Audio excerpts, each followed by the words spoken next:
the stage, Matt and Tyler.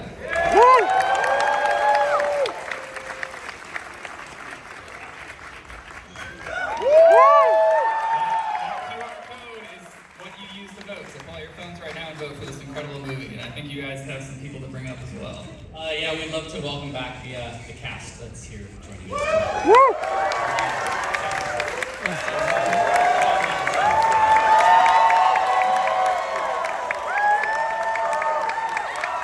Okay, Sarah. Okay. And I also want the cast that's not up on stage to stand too. Our friends from up north, please, if you're still. Round of applause. Yes.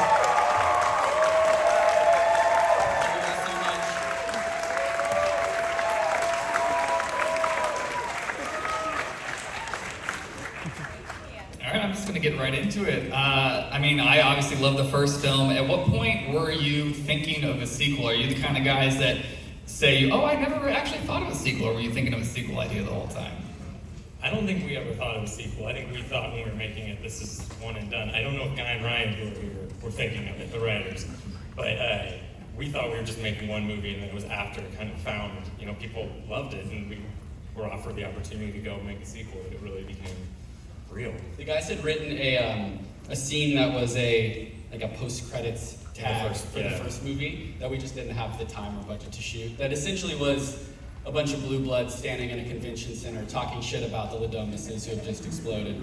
And it's like two couples walk into a grand ballroom and it's like filled with other LaBelle acolytes. And so I think the like seed of the mythology was certainly planted in that scene, and it definitely was rattling around in the very bizarre brains of Guy and Ryan. So, and this is the result.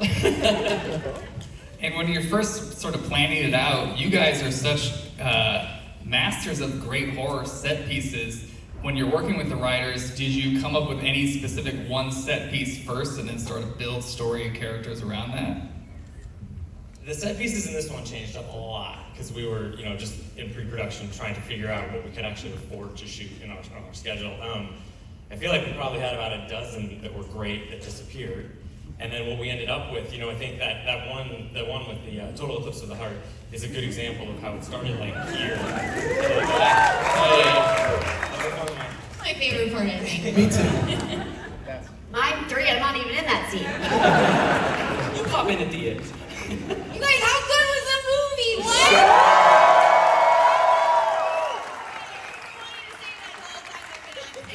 I saw this movie in a small screening while Sarah was there, and a couple from our team, and I just was so regretful that I wasn't sitting in an audience, and I had this date on my calendar, and you guys lived up to it. Thank you.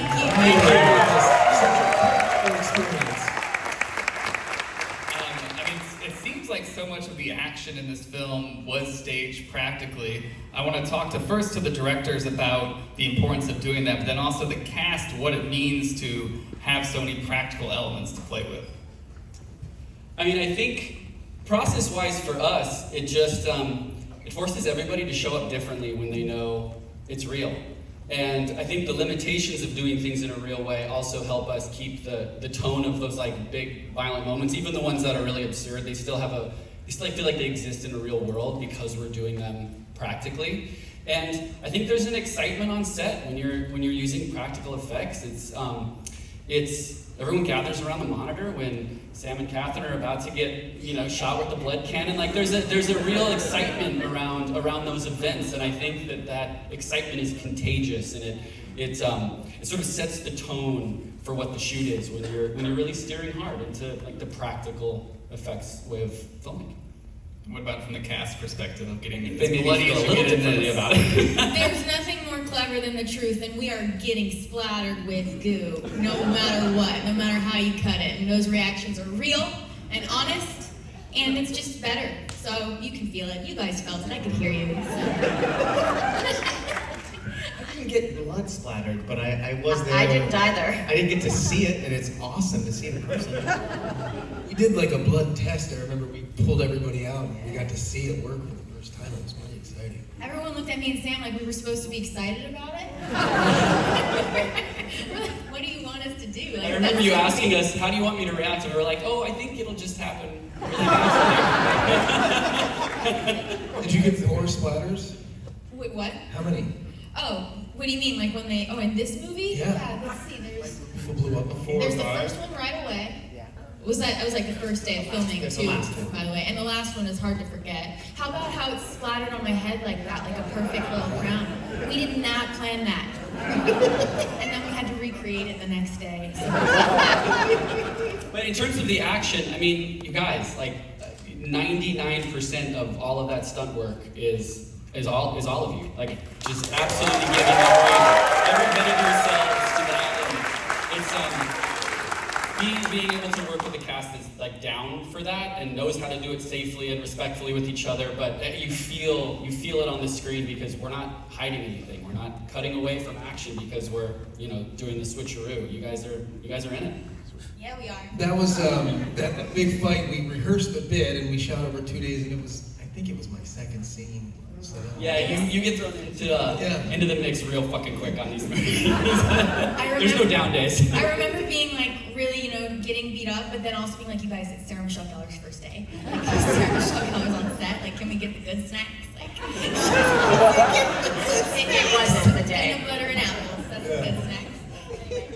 I mean, obviously the actors are so down for the stunts on the film, but one of the things that I love about this is the characters themselves are all so rich and fascinating and have such great drive in different parts of the story. And so I'm curious, we can just go down the line. What were your conversations with the filmmaking team about your characters specifically?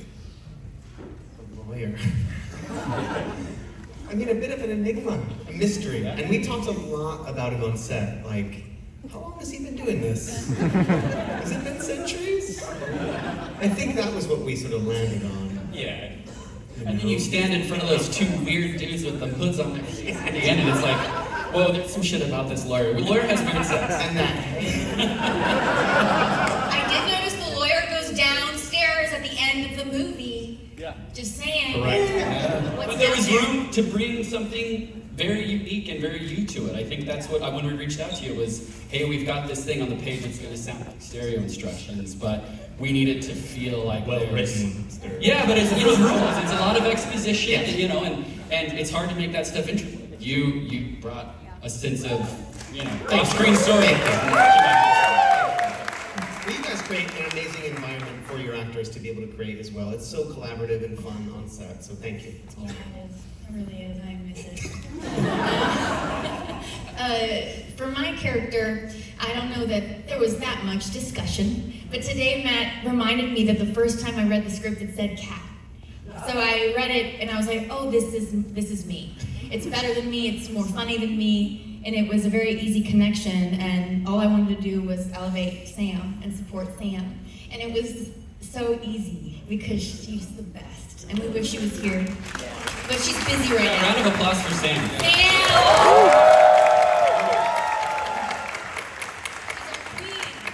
And I think Sam sets the bar in the first movie, and there's something incredibly, honest about the performance, even though there's tremendous comedy and this horror aspect. We talked a little bit about, there's a lot of idiots in the world that have a lot of power, that have children, so I could think of a few examples, but I also knew that, he had I felt that within the family structure, I'm breaking up. He was a little more vulnerable, and as those tethers erased, we unleashed this, this Titus that we see by the end, and that's kind of what we were talking about a little bit. What do you think? Oh, me. I like listening to what they have to say. I just get very into it. I think that's what's so great about Matt and Tyler is you have this great script and they have these great ideas, but they're very open to what you want to bring. And I think for us, we spent a lot of time discussing who these characters were and how they are the antithesis of the other sibling relationship. And as their relationship gets closer, our tethers get broken, and just sort of discovering what comes from that. We should just give Guy and Ryan, the writers, a special round of applause. Many of the choices that get made with us and with anybody, it doesn't exist if it's really on the page, and they do such a beautiful job of, it's such a huge ensemble, and everyone has a short amount of time when there are that many characters, and they do a really great job of writing very specific moments that give you a sense of a much larger world and life that these characters live in. Yeah, that's a real feat, and they've just done it again. And that's Totally. Well done, guys. Well done. And this is another sort of pass it down the line, but was there any specific moment that you were looking forward to most? Because the script goes to some crazy places, and each character has some very memorable, crazy moments. So down the line, what were you looking forward to doing most? I think I was looking forward to seeing Sam and Catherine together, because it was something that we had been talking about for so long. So there was that first moment that we saw them together on camera that was sort of like, oh shit, this is what's gonna hold the movie together. This is what it all is. I would say that I feel like there's that third act in the temple. There was so much, and it was shot late in the schedule. There was so much energy kind of driving towards that, and we knew it was a big swing. The movie really slows down, and we make you sit through a wedding. And I think there was. I mean, but it's full of tension because you have no fucking clue what's gonna happen. And I think that was one that we always were really excited about. I think we were nervous about how to make it work, but. If you're down for that really absurd choice, then we've got you. That was an idea from the very beginning. I feel like that was in the first draft, right, guys? Like that idea of like a whole ass Booking wedding. into 2 movies Yeah. with weddings. Yeah. Very different weddings. Same for me. It's the third act. It's that was the thing I was most looking forward to, like being in that temple, the ridiculous outfit. With that I weird get to little hat wear. on with the sushi Yes. hair. Very exciting and weird and bizarre and wonderful. My entrance, obviously. But actually the beginning of the movie, the very first shot of the movie, when that was written in the script, it just made you really excited, and I love how they did it, you know? It's amazing, huh? I know.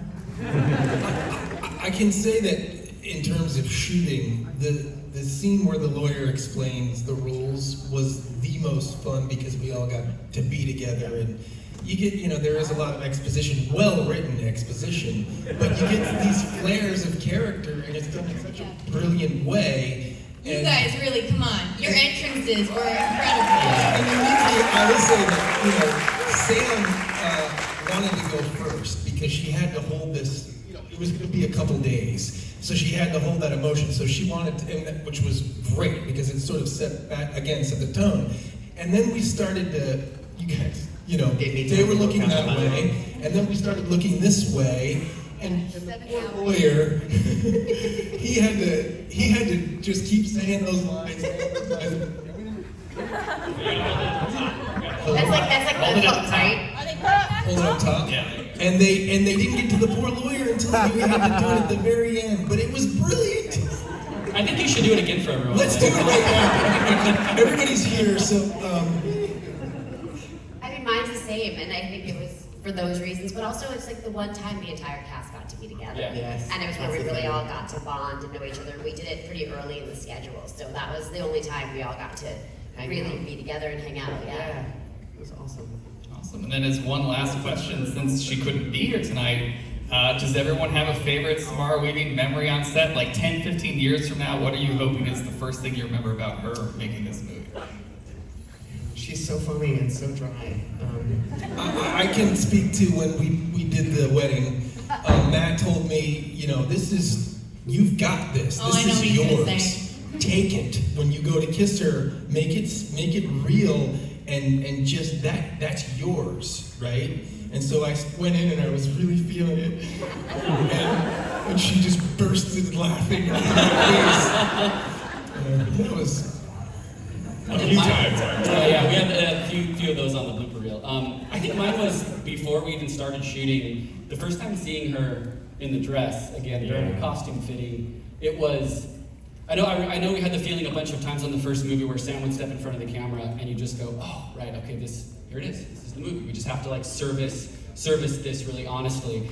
And she put the dress back on and it was just supercharged with our memory of making the first movie and our love of what that movie has done for us as filmmakers, and it's brought all of us together, and it was just a wildly profound and beautiful thing to know, like, shit, they're gonna let us do it again? This is crazy. Yeah. Third one. Guy Ryan back to the hotel room. Start. It'll happen if you guys talk about this movie and show up to see this movie and beat the drum for this movie. You can pull out your phones right now and do an audience award vote for this movie. And will. So we get more and more movies like this. I unfortunately have to wrap it up there, but let's give it up for Ready or Not 2.